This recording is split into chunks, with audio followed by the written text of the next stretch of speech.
But the good news is you don't have to cheer them because they're on the stage because they're here already. What I am going to do is I'm actually going to get off the stage with me because I like to walk around and present. So I'm going to be amongst you, as it were. So I think the technical name for what we're going to talk to you now is bonus content, which basically means I didn't know I was doing this presentation until about 2 days ago. So what we're going to do is take you through a few insights on building a differentiated proposition. Those insights come from my 30 years experience in the telecoms market. I've been a chief marketing officer for an MVNO working in retail. I've been the chief commercial officer for ID Mobile in Ireland, and I've helped MVNOs for launch for the last 10 years working at Greystone Strategy. It also comes from the collective experience of the team at Greystone Strategy. We've got a bunch of guys here today, all with easily 15 years of telecoms experience. So this is sort of like a consolidation of all of that. And the content, unfortunately, has been ripped off from presentations I've done in the past. We do a lot of training. So we do a couple of different training courses. We do sort of everything you need to know about launching an MVNO training course, which is sort of 2 days long, full immersion into what goes on. And then we also do some of these sort of shorter master classes, which some of the audience have already taken us up on. And those look at very specific topics at different times. So this is some content from one of those master classes. So I guess when we're working with clients, we often get asked, how are we going to differentiate our proposition? What do we do? And we often encourage our customers to think about what is the secret sauce that they have in their organisation. Okay, so there's a whole bunch of stuff you could do as an MVNO. A lot of it's telecom stuff, but everyone else can do that as well. So when we try and encourage people to do workshops with them, we try and encourage them to think about what is the uniqueness that they have, that they can bring to their proposition, which will make it really, really good for their customers. Now, obviously, if you're a multi-player MVNO, that's a bit easier because you've got more stuff to draw on. If you're a retailer, it could be a lot easier because you might have loyalty schemes or customer insights that you can put in this proposition. But we always ask people to think about what are the strengths of their organisation, what can they do? Consistently, kind of these 8 things tend to come up. They're not mutually exclusive. The more you get, probably the better the source you're going to make at the end. So the first is your brand. Actually, the gentleman there asked the question about why MVNO was acquired. Quite possibly it's because they've got a really great brand, they position them really well, and that was appealing to T-Mobile, who are probably maybe a little bit more traditional and so on. So you're using your brand, thinking about are there specific brand assets that you can leverage to make your offer much, much more appealing. That's number 1. Number 2 is channel. Very long time ago, I used to work in the Vodafone wholesale team, assessing new MVNOs that would come to us and see if they could get a deal. They always had 1 million customers planned, which was always interesting. But we were always very keen on what channel they were using. At the time, because it was a while back, it would mean, have you got access to retail distribution? Have you got a base of customers you can cross-sell into? Now you can differentiate your channel in a whole different way, the way maybe it's your digitised channel, maybe you've got access to content creators. There'll be a whole different bunch of things that you can do. The channel is definitely a way you can differentiate. Segment, when we talk to our clients, we're always very keen to get them to think about the customer segments that they're targeting. Sometimes get a bit grumpy when they say millennials, because that's not a segment, that's a generation. So quite keen that people think much more about specific needs, specific individual attributes of customers. But is there something particularly about the segment, that you can address? I think Probably one of the killer ones is, can you address a very specific customer challenge? So is there something that really, really ticks off customers, or a way you can really make customers love your proposition by solving a challenge? If your segment of customers really like talking to chatbots, maybe you build a proposition which is all about talking to a really kind, friendly person from the local region. So think about how you can fix that particular challenge. Value, but don't say price. So what things of value can you bring into that equation to make it sweeter for your customers? Are there special perks you can bring in because of relationships you have? Are there things, if you're a retailer in your shopping experience, you can bring it to make the customer feel like they're getting a much richer overall experience. So think about the value that you bring through your organisation. Customer experience is kind of a big one. Most people leave their mobile network operator because somewhere along the line they've upset them. Whether it's because they put their prices up, or whether it's because they tried to call them and they were in the queue for 20 minutes and told how important their call was to the mobile network operator, but they didn't really feel that was the case based on the experience they had. So if you can differentiate on experience, maybe that's making it more digital, maybe it's making it much more focused on a particular group of customers, you're going to be a winner there. This is probably the most difficult one to crack, but if you can get people at an emotional level, then probably you've got a really winning formula. So what we're talking about there is how can you connect with customers through their values, through the things that they hold dear. A lot of people talk about football MVNOs. There's a pretty good rule of thumb. If you're prepared to get a tattoo on your arm, you're probably quite emotional about it. So that might be a good place to go. But it's also tapping into sort of the overall emotional values. So there's been loads of studies that show that content in particular, if it hits emotional values, goes viral much, much quicker than any other type of content. And finally, insight. What is the unique things that you know about your customers before you start to target them? So how can you position things at the right time, at the right place, using customer insights? So I thought I'd take you through a little whistle-stop tour of a few examples that I like. The first is Red Bull Mobile in the Kingdom of Saudi Arabia. They are very much a brand-led opportunity. Red Bull is so much more than just fizzy drinks that you have instead of coffee.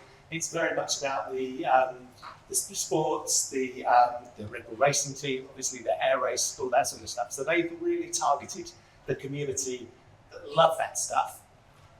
They've used all their brand assets that they have access to, whether that's drivers, sponsorships, or events you can attend, to kind of really engage that community and give them extra treats and extra value, as we talked about earlier.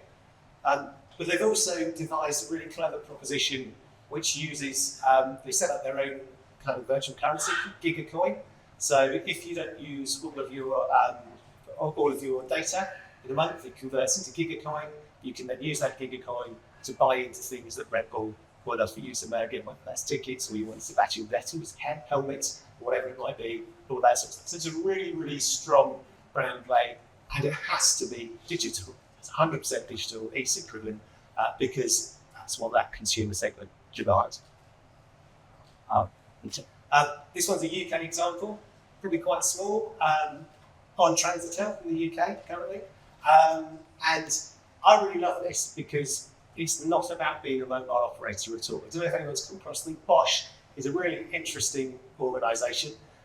It's an organisation that are actually focused on helping you rebuild your credit rating, and the mobile just becomes the vehicle for which you do that. So their target audience is people who have maybe made less sensible financial decisions than they could have done. Their founder speaks really well about it. These are the sort of people that could have paid the rent, but they decided they'd much rather go to Ibiza. So they've got a very specific demographic in mind, people who've made bad decisions with their credit history. And their whole proposition is through paying regularly on your mobile bill, like you're going to need a mobile, right? We can help you repair your credit rating, and we can help you also achieve the things you want. So you don't join Bosch to get a good mobile deal, you get a pretty decent mobile deal, you don't get a great one. But you join because you want to buy a new car on finance in a couple of years' time, and this is the vehicle that gets you there. So it's a really, really interesting example, and I kind of think it kind of comes back to this idea that Dario had about how kind of different industries are fusing together and using mobile as a vehicle to achieve more for their customers. You're further afield now, we're in Kenya now. So this is Equitel. There are a whole bunch of different banking MVNOs in Africa, and they're doing very, very well. And the reason, and Equitel is probably one of the first actually from memory. So their whole proposition targets their community of banking customers. So they've got a whole bunch of people that bank with Equitel. And Equitel probably know what those people spend their money on because they're a bank. So they will know if there's been how often they're frequently and topping up, if they like, because they have a direct debit for mobile services and so on. So straight away, they've got some really unique insight. Secondly, they've got a whole bunch of banks all over the place that they can talk to customers with. And they've also got the ATMs where they can render ads and so on and so forth. But what they've done that's really clever is they've then become an aggregator for all the different mobile money propositions in the country. So then that then enables you to send money to your family, no matter what solution they've chosen to do across the country. And that's extremely valuable, further builds a community that you can cross-sell into. And of course, once you're an Equitel customer, you've got a phone in your pocket, you've got the ability to talk to those customers in near real time and offer them all sorts of free help and things, including microloans. They actually allow their customers to have low-cost microloans. So it's a really, really sort of, it's something that's had a social enabler, but I'm sure also a very lucrative business too. But I can mention that these guys are really interesting. I think they presented here last year, actually. I think that's where I came across them. So this is Undo. This very much falls into the emotional part of the secret sauce. So these guys are, I believe, the first carbon neutral MVNO. So their whole premise is about undoing the badness of climate change and the fact that you can join them and you can immediately see what your carbon footprint is from your phone, and you can then offset it. They have a whole bunch of reforestation programs which allow you to offset your carbon and continue to track your carbon based on your usage. And so I think it's really interesting. It's clearly something people get emotional about. You know, people glue themselves to motorways for eco reasons. So there's clearly a lot of emotion in there. So I think if you can tap into that, and it's 100% digital as well, so it's probably targeting your customers, there's something there. I think the only question I have is how scalable is it? And then the second question is probably all of the mobile network operators make carbon neutral claims by 2030, I think maybe they could debate and look at that. But at some point, the market is gonna fall down. But it's really, really interesting, and definitely taps into that emotion. Please. Utility warehouse. Gary spoke about them. I always speak about them as well. Here, PT will probably speak about them in the next session too, I expect. Really interesting proposition. So it's a multi-play. That's interesting. They allow you to take value across all the different products. So they do gas, electricity, fixed, broadband, mobile, and a bunch of different financial services as well. They're targeting customers who are maybe a little bit cash constrained, and their whole proposition is actually you buy it with us, you get a better deal. So the whole household buy in and they get a better deal. But actually, what's really differentiated about these guys is their channel. So they don't necessarily distribute through comparison markets. They're on them a little bit, but the vast majority of their distribution comes through people, normally customers, going out into their community selling. And you might have seen they've got little minis or branched out utility warehouse. Basically, these are side hustlers who've decided to, they've joined, they've decided to sell it to their friends, and they'll end up owning like the idle, the utility warehouse for this block of flats, or this road, this street, or this town. And they've built up this huge sort of network of people marketing on their behalf. It's great for the customers because they get a good deal. It's great for the side hustlers because they get nice commission out of it as well on their sellings and their recourse into. But from the customer's perspective, it's great because actually there's a pretty specific person you can go and address if you've got any questions. The other huge advantage of this proposition is because you're getting big discounts by buying all the different products, people are really, really sticky because if I leave my mobile, my electricity's just gone up. So there's a lot of reasons why you'd want to stay with them. So I really like Utility Warehouse, and they're growing really well. Sure. And it wouldn't be an discussion if we don't talk about Mint Mobile. When the gent mentioned earlier, I wanted to shout bingo because it was, I knew they were going to come up sooner or later. So Mint Mobile, what differentiated Mint Mobile? Well, they kind of are arguing with my thing about don't go on price because their whole pitch was this premium wireless for $15 in a market where it's much, much more expensive in the US. But actually, it was the way they did it, I think, that really brought out the differentiation. So, they were very smart with their marketing. They were very good on social media. but probably their single most differentiating point was billionaire Hollywood star Ryan Reynolds, who was a shareholder in Mobile, who they used significantly to drive it forward. But his irreverence, his whole persona, you can sort of see it a little bit in the brand, and people 100% is there. And then you think, they got a huge exit, and like the multiples were crazy. You kind of go, why did T-Mobile buy them? And I think it could be for one of three reasons. It could be because they really felt that brand fitted a hole that they had in the T-Mobile brand. It could have been that they were starting to eat a significant part of T-Mobile's lunch, and they could see that getting worse in the future, so they thought better to have them in the tent and outside the tent. It could be that they fancied a long-term relationship with Ryan Reynolds and he could do for T-Mobile. We'll never know, will we? But I think still a good case study of differentiation, largely on the marketing side. Yeah. So to wrap up, and apologies for people at the back who will never be able to read this. I'll talk through the slide. The slides I think will be available anyway, so you can read them at your leisure. But kind of these are James's top 10 things to think about when you're building your proposition. So think about your specific target customer or niche. Understand who that customer is and build a proposition that's going to delight them. Leverage your organisational strengths, whether you're brilliant at service, whether you're brilliant at digital, whether you're brilliant at advertising or PR, whatever it is, leverage those strengths and bring that into your secret sauce. If you can, solve a very specific customer problem. You got this. Communicate to your customers. Big, again, but bear in mind, you get irritated at that, is often MVNOs are very focused on acquisition and they very rarely think about the relationship with the customer. It's really important to continue that relationship, and it's a great way to also differentiate. So I was talking to an MVNO in South Africa the other day, and one thing that you'll experience yourselves is if your mobile network operator talks to you, they either talk to you via email or via text. Now in South Africa, these guys said text is only ever used for spams or scams, so we don't want to talk to our customers there. So they built their whole journey through WhatsApp. And that's quite clever because that's where customers are talking to their friends. So they're able to position themselves almost within the friends group.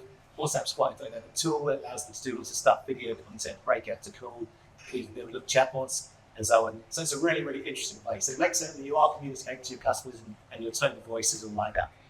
And then differentiating against the customer experience. Again, when we're running these sessions, we talk about the sort of 360-degree view of the customer.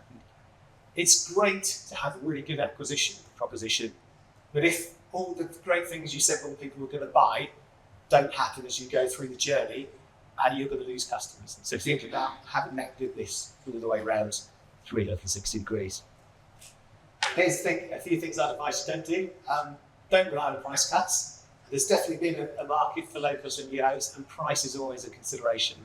But you will never win a toe-to-toe fight with the network operator. If they choose to cut lower than you, they always can because they control your cost base. So you've got to have something a bit more than price.